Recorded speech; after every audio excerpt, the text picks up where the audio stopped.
I'm talking to you, that person that wants to eat healthier, that wants to do better, wants to feel better, look better, but you can't because life keeps getting in the way. Maybe it's your job, it's got you working long hours. Maybe your partner is ruining your diet. Maybe there's social commitments that you can't get out of. This is going to help you out.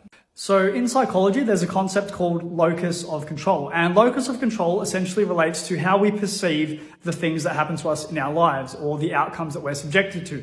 If we have an external locus of control, external means sitting outside of us, we are attributing everything that's happening to us in our life as happening due to chance or due to environmental factors, or maybe it's due to just the social situations or fate or luck or whatever it is. That's an external locus of control.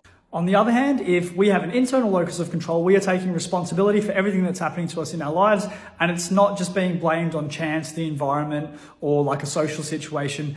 The responsibility and the sense of control lies within us internally. That's an internal locus of control. All right, let's talk about locus of control and let's plug it into a dieting example. So let's just say that our goal is to diet and lose some weight, and we fucking this up because life is getting in the way. So with an external locus of control, you're going to say, well, it's not my fault. It was someone's birthday at work, so I had to eat the cake.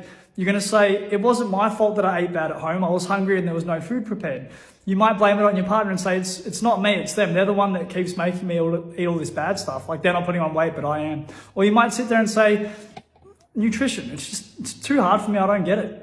Here's the thing though, with an internal locus of control, it's all different. With an internal locus of control, you'd come to the realization that you're the one that controls all of the food and drink that you have. It's not up to anyone else or a social situation. You'd sit there and you'd say to yourself, nutrition isn't that hard. I've studied a lot of other things in my life. I can definitely wrap my head around this.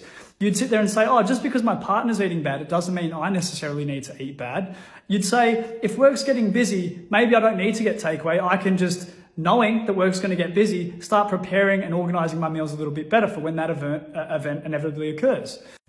People with an internal locus of control have more energy to pursue their goals, they're more motivated, they're more confident, and they report having a higher level of well-being. Having an external locus of control means that you are a victim of life, you're a victim of happenstance. And that's pretty demotivating. When you can't control the outcomes of anything, why would you even try? Internalizing some of this stuff and realizing that you've got the power to change all of this and influence your outcome is a big, impactful realization. Change how you think about yourself and how all of these events in your life are being perceived to happen, and watch how things start to fall into place.